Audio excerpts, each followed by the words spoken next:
Red, White, and Royal Blue is a gay romantic comedy imagining what would happen if the son of the President of the United States fell in love with the Duke of Sussex. In real life, the diplomatic ramifications of such a relationship would be felt on both sides of the Atlantic. But given that this movie does not take itself too seriously, we should probably do the same. It's called suspension of disbelief, and that's what Red, White, and Royal Blue asks of its audience. For instance, the President of the United States, who's a woman by the way, learns that her son is in a secret gay relationship with a member of the royal family. And what does she do?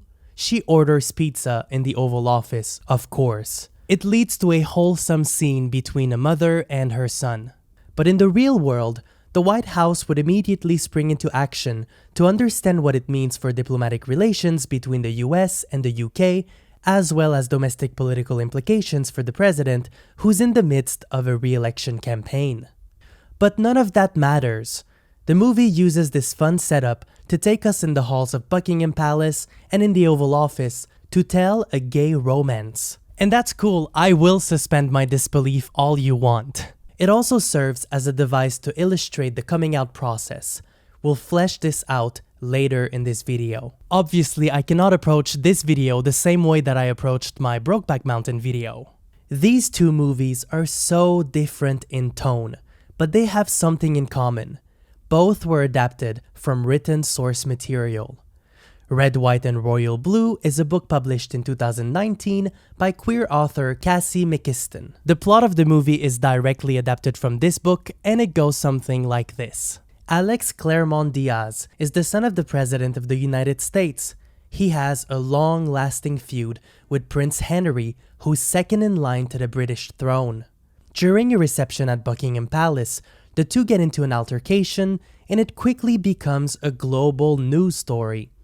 In the aftermath, the White House and Buckingham Palace want to mitigate the fallout. So Alex and Henry are forced to pose as friends in joint public appearances.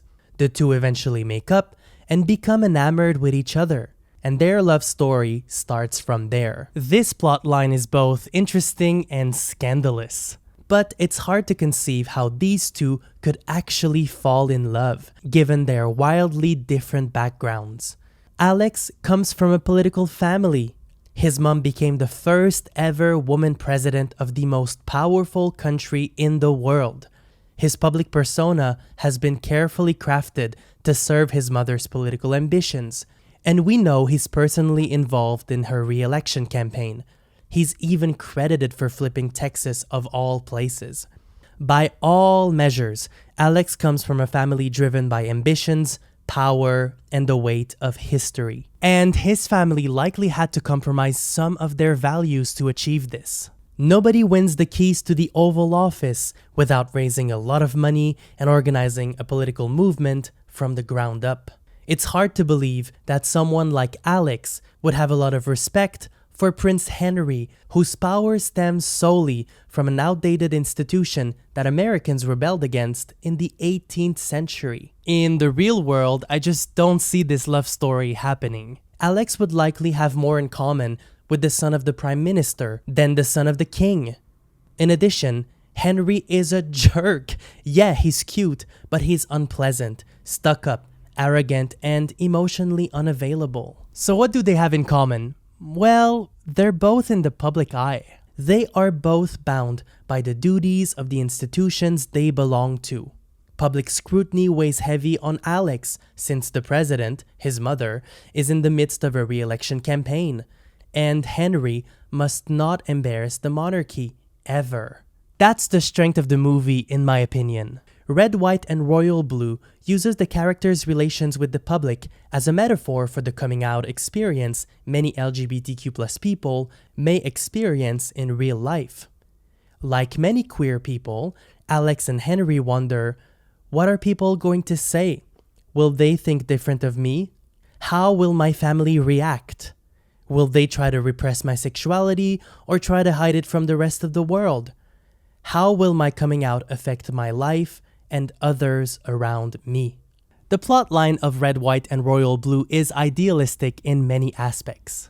The movie paints a picture of a liberal world where Alex is free to address the press from the White House briefing room to talk about queer rights as if it would not cause a media frenzy in the midst of a re-election campaign.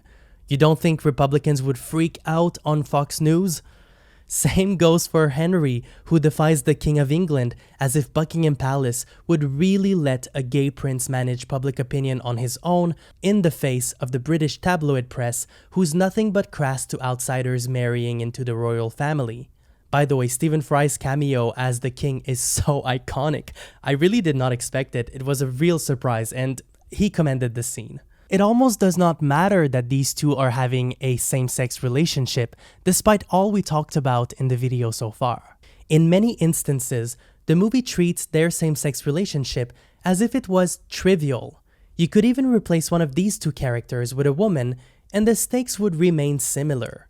Replace the prince with a princess, and the story would go something like this. Alex is the son of the President of the United States. He has a long-lasting feud with a princess who's second in line to the British throne. During a reception at Buckingham Palace, the two get into an altercation, and it quickly becomes a global news story. In the aftermath, the White House and Buckingham Palace want to mitigate the fallout, so Alex and the princess are forced to pose as friends in joint public appearances.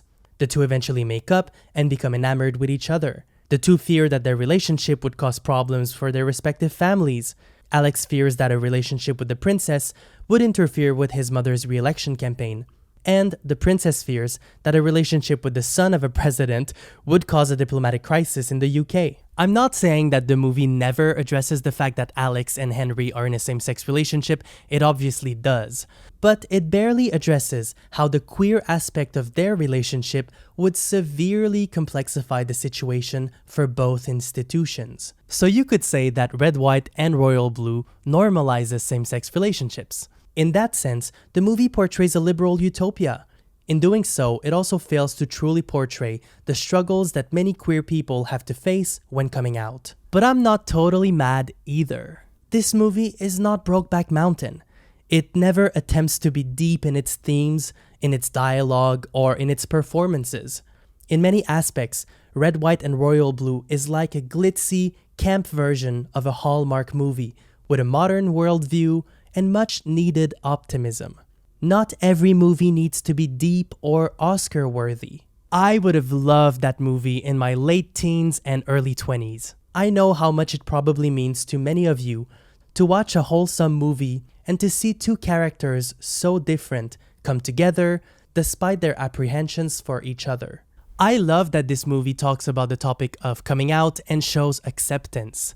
The scene when Alex comes out to his mom in the Oval Office was wholesome. If you strip it from the over-the-top context, it simply portrays a coming-out conversation between a loving mom and her apprehensive son. Same goes with the scene when Henry pushes back on his grandfather so he can be happy and live a fulfilled life with the person he loves.